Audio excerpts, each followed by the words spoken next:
Critical Information Literacy, Step 4.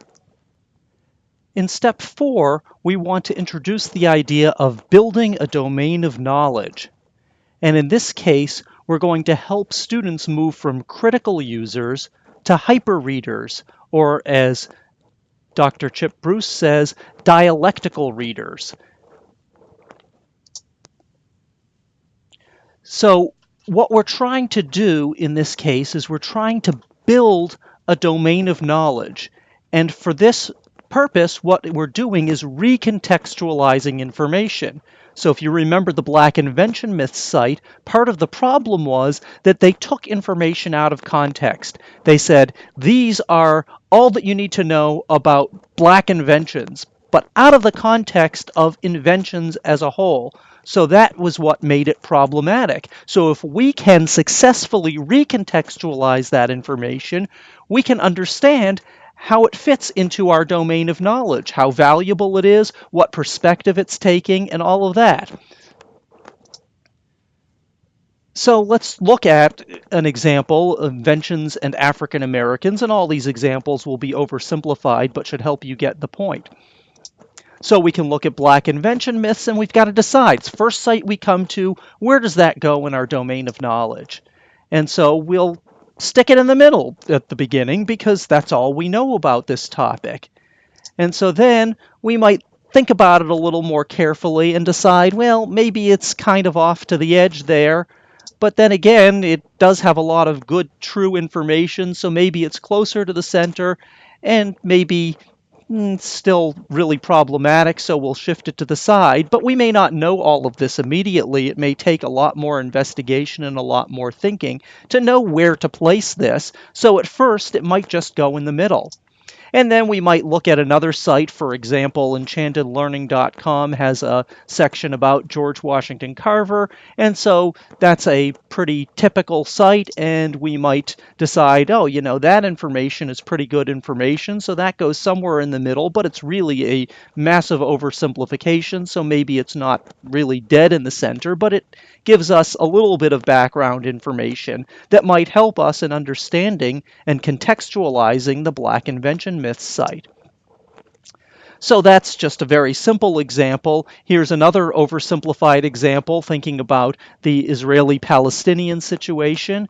And so we can look at where the Democratic Party and the Republican Party are. They're pretty central in their views on the Israeli-Palestinian situation. They're different. They're not the same, but their views are fairly mainstream, maybe in the center of what we would think of, though you might have other opinions and might want to push them somewhere else. But then there are a variety of other groups. There are groups like Hamas, and they are a group that's an extremist group, and so they might be off to one side. But then there are other extremist groups on the other side, such as the Gush Etzion settlers, or another extremist group with a totally different view, the Neturei Karta Hasidic Jews, who also have some interesting views about the existence of Israel. There are groups like the American Israel Public Affairs Committee, AIPAC.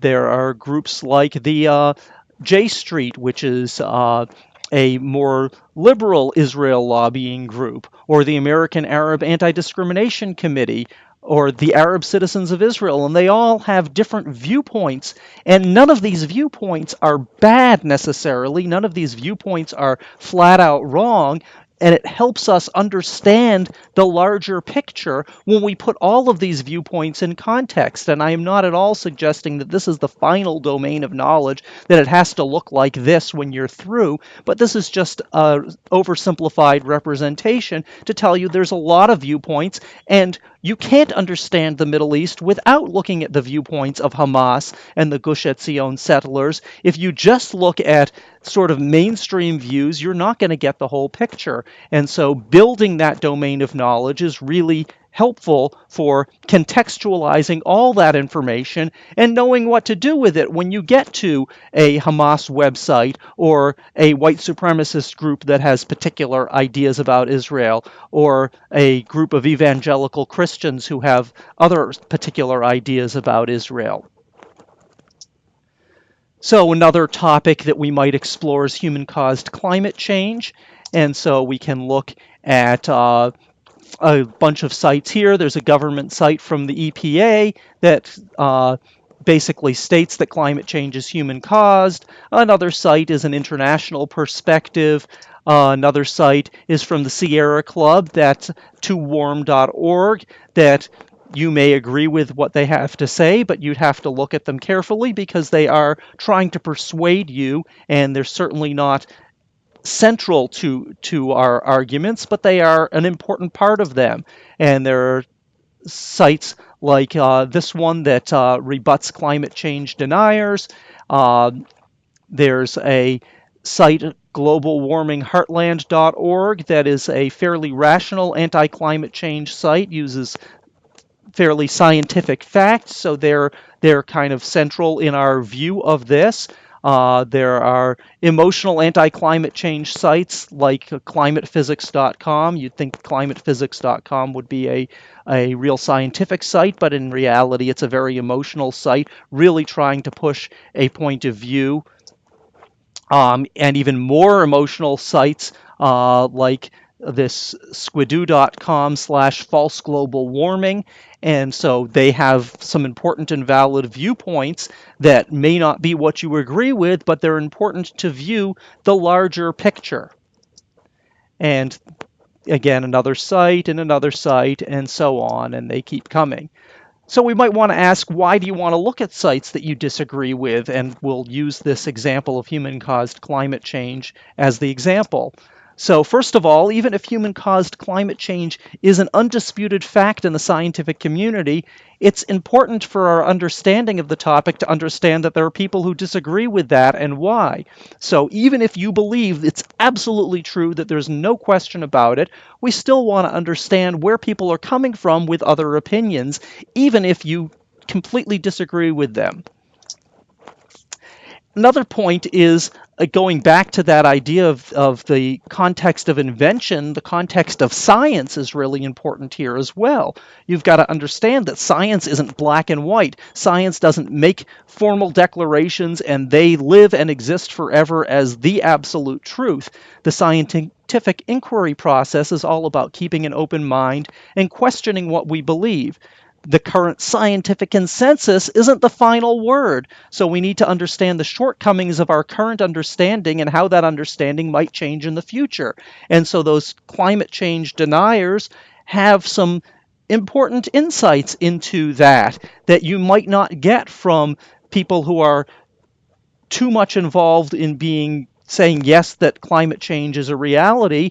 They're going to tell you all the arguments why it is, whereas sometimes you might want to look at why people might say that it isn't, because those facts might become more prevalent later on. We might understand some things from that, even if currently the scientific consensus is that human-caused climate change is reality.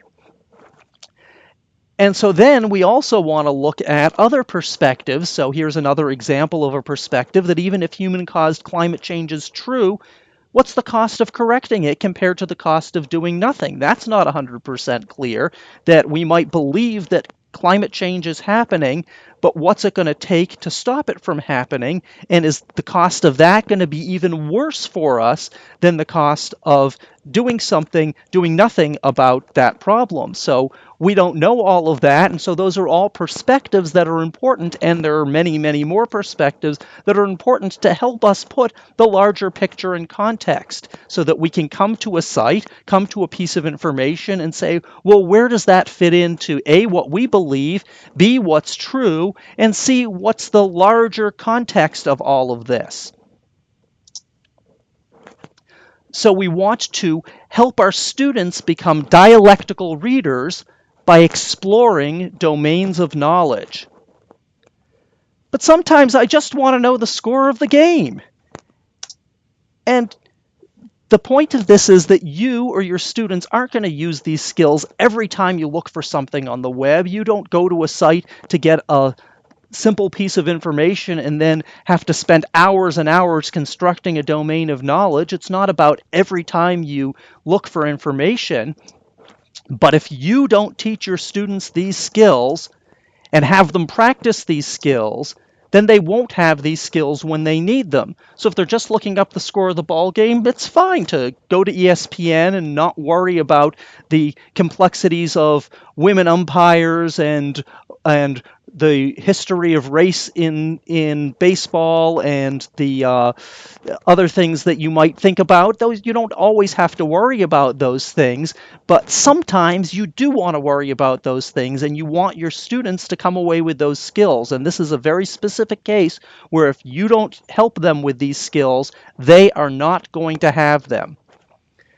So the bottom line is that dialectical readers recontextualize information. They take the information that's been decontextualized and try to put it back together as best as they can, understanding the whole context and the whole domain of knowledge. And there are many references here that you can explore on your own if you so choose that a lot of this information came from. And then if you are interested in those fake websites, even though they're only related to step one, they're still helpful. And here's a list of a variety of fake websites, and I'm sure there are more out there that you can find. And so that concludes our look at critical information literacy. You can also find a more complete treatment of this in my book, Digital Connections in the Classroom.